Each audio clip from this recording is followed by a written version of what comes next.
क्या हेमंता बिस्वा शर्मा एक दिन भारत के प्रधानमंत्री बन सकते हैं? 4 मई 2026 दिल्ली में भाजपा मुख्यालय जीत के जश्न में डूबा हुआ था। नरेंद्र मोदी और अमित शाह अगले राजनीतिक कदमों पर चर्चा कर रहे थे, लेकिन उस रात भारतीय राजनीति की सबसे दिलचस्प कहानी दिल्ली में नहीं लिखी जा रही थी, क्योंकि करीब 2000 किलोमीटर दूर एक ऐसा आदमी बैठा था जिसे कभी कांग्रेस ने गंभीरता से लेना जरूरी नहीं समझा था, लेकिन आज पूरा नॉर्थ ईस्ट उसकी राजनीतिक रणनीतियों पर चलता दिखाई देता है। जिस क्षेत्र में कभी भाजपा लगभग खत्म मानी जाती थी, आज वहां भाजपा सबसे बड़ी ताकत बन चुकी है। असम में बहुत से लोग उसे मामा कहते हैं, लेकिन विरोधियों के लिए वह भारत की राजनीति के सबसे आक्रामक और खतरनाक नेताओं में से एक है। और अब धीरे धीरे एक सवाल दिल्ली में भी पूछा जाने लगा है, क्या हेमंता बिस्वा शर्मा भविष्य में भारत की राष्ट्रीय राजनीति का बहुत बड़ा चेहरा बन सकते हैं? लेकिन इस सवाल का जवाब समझने के लिए पहले असम को समझना पड़ेगा, क्योंकि पहली नजर में असम सिर्फ एक खूबसूरत राज्य लगता है। चारों तरफ फैले चाय बागान, ब्रह्मपुत्र नदी का विशाल बहाव, बारिश में डूबे पहाड़ और इतनी हरियाली की कई जगहें किसी पोस्टकार्ड जैसी दिखाई देती हैं। लेकिन असम की कहानी सिर्फ खूबसूरती की कहानी नहीं है, यह पहचान की भी कहानी है। एक ऐसे डर की कहानी जो यहाँ दशकों से मौजूद रहा है। अपनी भाषा खो देने का डर, अपनी संस्कृति बदल जाने का डर और धीरे धीरे अपने ही राज्य में पीछे छूट जाने का डर। शायद यही वजह है कि असम की राजनीति हमेशा बाकी भारत से थोड़ी अलग रही है। भारत के बाकी हिस्सों से पूर्वोत्तर को जोड़ने वाला सिर्फ एक बेहद संकरा रास्ता है, जिसे सिलीगुड़ी कॉरिडोर या चिकन नेक कहा जाता है। और लंबे समय तक असम को यह महसूस होता रहा कि दिल्ली उसकी राजनीति, उसकी पहचान और उसकी चिंताओं को पूरी तरह समझ ही नहीं पाती। सदियों तक यह क्षेत्र अहोम साम्राज्य के अधीन रहा। लगभग 600 वर्षों तक अहोम शासकों ने असम की पहचान को बाहरी शक्तियों से बचाकर रखा।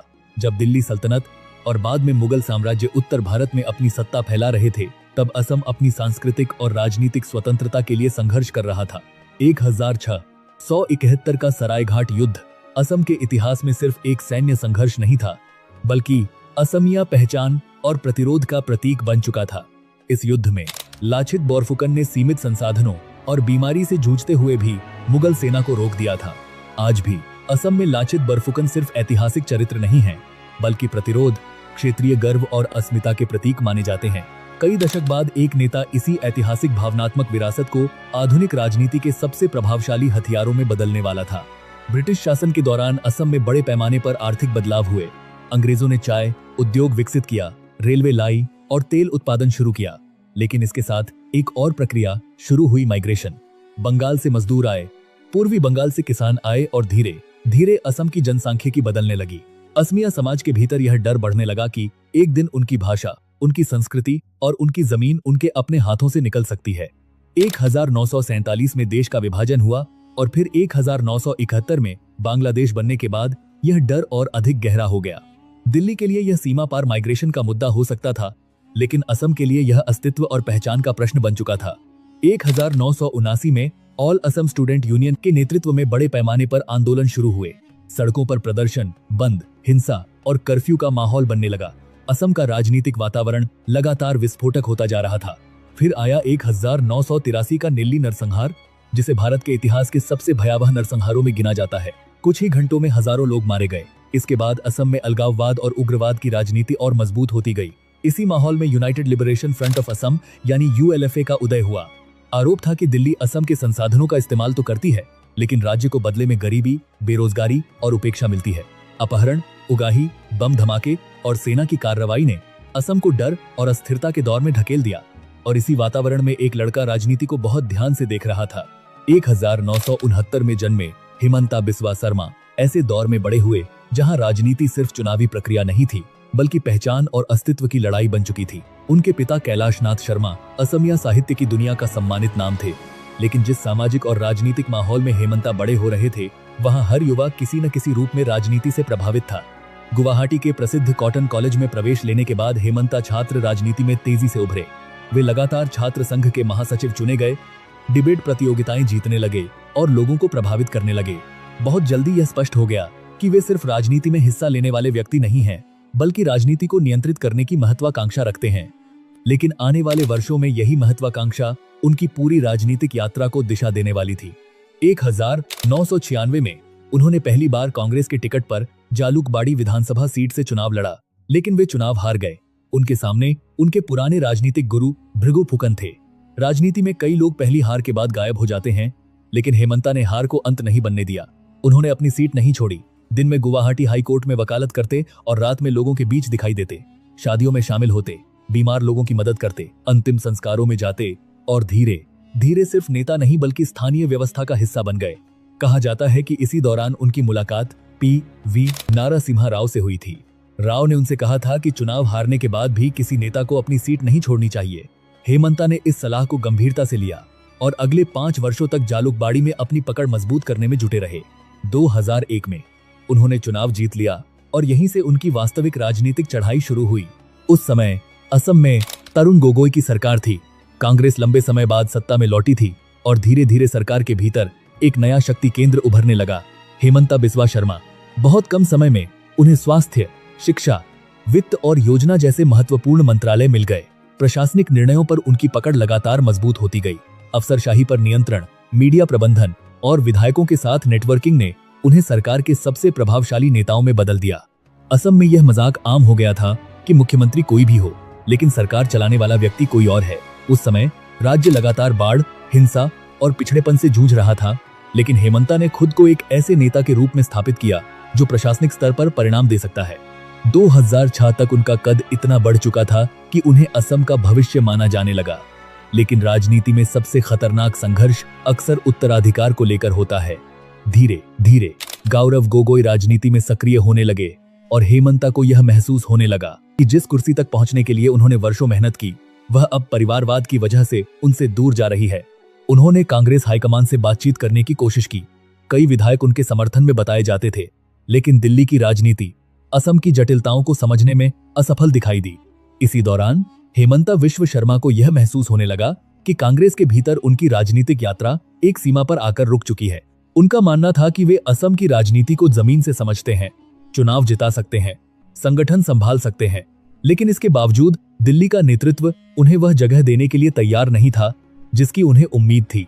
दूसरी तरफ असम कांग्रेस के भीतर परिवारवाद और उत्तराधिकार की राजनीति लगातार मजबूत होती जा रही थी। हेमंता को लगने लगा कि जिस कुर्सी तक पहुंचने के लिए उन्होंने वर्षों मेहनत की, वह अब योग्यता से नहीं बल्कि राजनीतिक विरासत से तय होगी। और राजनीति में महत्वाकांक्षा सिर्फ पद की लड़ाई नहीं होती, वह सम्मान की लड़ाई भी होती है। धीरे धीरे कांग्रेस और हेमंता बिस्वा शर्मा के बीच दूरी बढ़ती गई। कई बैठकों और बातचीतों के बावजूद समाधान नहीं निकला और फिर वह क्षण आया जब हेमंता ने फैसला कर लिया कि अगर कांग्रेस उन्हें आगे बढ़ने की जगह नहीं दे सकती तो वे अपनी राजनीति के लिए नया रास्ता चुनेंगे। 2015 में हेमंता बिस्वा शर्मा कांग्रेस छोड़कर भारतीय जनता पार्टी में शामिल हो गए। उस समय शायद कांग्रेस नेतृत्व को यह अंदाजा नहीं था कि वह सिर्फ एक नेता नहीं खो रही, बल्कि पूरे पूर्वोत्तर भारत में अपना राजनीतिक आधार खोने जा रही है। भारतीय जनता पार्टी लंबे समय तक पूर्वोत्तर भारत में सीमित प्रभाव वाली पार्टी रही थी, लेकिन भाजपा को एक ऐसे व्यक्ति की आवश्यकता थी जो नॉर्थ ईस्ट की जातीय, सांस्कृतिक और राजनीतिक जटिलताओं को अंदर से समझता हो। हेमंता बिस्वा शर्मा उस भूमिका के लिए बिल्कुल उपयुक्त साबित हुए। उन्हें नॉर्थ ईस्ट डेमोक्रेटिक अलायंस यानी NEDA का प्रमुख बनाया गया। इसके बाद पूर्वोत्तर की राजनीति तेजी से बदलने लगी। त्रिपुरा, अरुणाचल प्रदेश, मणिपुर और नागालैंड में भाजपा और उसके सहयोगियों का प्रभाव बढ़ने लगा। कांग्रेस धीरे धीरे कमजोर होती गई और हर राजनीतिक बदलाव के पीछे एक नाम बार बार दिखाई देने लगा, हेमंता बिस्वा शर्मा। 2016 में भारतीय जनता पार्टी पहली बार असम की सत्ता में आई। हालांकि मुख्यमंत्री सर्बानंद सोनोवाल बने, लेकिन राजनीतिक पर्यवेक्षक समझ चुके थे कि असम की राजनीति का सबसे प्रभावशाली रणनीतिकार कौन है। 2016 से 2021 के बीच हेमंता ने सिर्फ चुनाव नहीं जिताए, बल्कि पूरे पूर्वोत्तर का राजनीतिक संतुलन बदल दिया। 10 मई 2021 को हेमंता बिस्वा शर्मा ने असम के मुख्यमंत्री पद की शपथ ली, लेकिन मुख्यमंत्री बनने के बाद उनकी राजनीति सिर्फ प्रशासन तक सीमित नहीं रही। उन्होंने खुद को एक ऐसे राजनीतिक ब्रांड में बदल दिया जिसमें विकास, आक्रामक राष्ट्रवाद, क्षेत्रीय पहचान और मीडिया नैरेटिव सब कुछ एक साथ मौजूद था।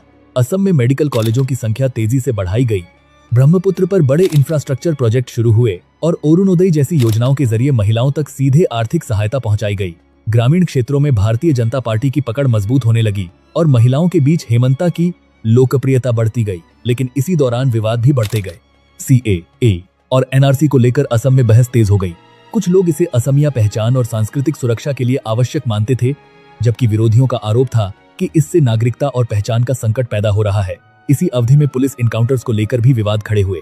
मानवाधिकार संगठनों ने सवाल उठाए लेकिन हेमंता ने खुद को कठोर प्रशासक के रूप में प्रस्तुत करना जारी रखा। फिर बाल विवाह के खिलाफ बड़े पैमाने पर अभियान शुरू हुआ। हजारों गिरफ्तारियां हुई। समर्थकों ने इसे सामाजिक सुधार बताया, जबकि विरोधियों ने इसे राजनीतिक टारगेटिंग कहा। लेकिन हर विवाद के बीच हेमंता ने एक चीज बहुत प्रभावी ढंग से की। उन्होंने हर मुद्दे को अपने समर्थकों के लिए राजनीतिक नैरेटिव में बदल दिया। 2024 के लोकसभा चुनावों तक आते हेमंता विश्व शर्मा सिर्फ असम के मुख्यमंत्री नहीं रह गए थे, वे भारतीय जनता पार्टी के राष्ट्रीय प्रचारकों में शामिल हो चुके थे। टीवी स्टूडियो में उनके आक्रामक इंटरव्यू, सोशल मीडिया पर उनकी सक्रियता और विपक्ष पर सीधे हमले उन्हें राष्ट्रीय स्तर पर अलग पहचान दे रहे थे।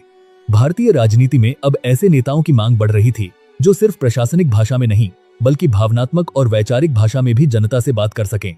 हेमंता इसी शैली का प्रतिनिधित्व करते दिखाई दिए। वे खुद को सिर्फ भाजपा नेता के रूप में भारतीय राजनीति में नहीं बल्कि असमिया पहचान के रक्षक और आक्रामक राष्ट्रवादी नेता के रूप में प्रस्तुत कर रहे थे, और शायद यही उनकी सबसे बड़ी राजनीतिक ताकत है।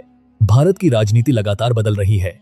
कभी दिल्ली क्षेत्रीय नेताओं को नियंत्रित करती थी, लेकिन अब कई क्षेत्रीय नेता राष्ट्रीय राजनीति की दिशा तय करने की स्थिति में पहुंच रहे हैं।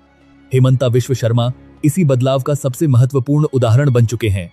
उनके समर्थकों के लिए वे असम की सांस्कृतिक सुरक्षा और मजबूत प्रशासन का प्रतीक हैं। उनके विरोधियों के लिए वे ध्रुवीकरण और आक्रामक पहचान की राजनीति का चेहरा हैं। लेकिन समर्थन और विरोध से परे एक सच्चाई स्पष्ट दिखाई देती है। दिल्ली ने जिस गंभीरता से नहीं लिया, वही नेता आज पूरे पूर्वोत्तर भारत की राजनीति को दोबारा लिख चुका है। और शायद इसी वजह से अब यह सवाल सिर्फ असम का नहीं रहा।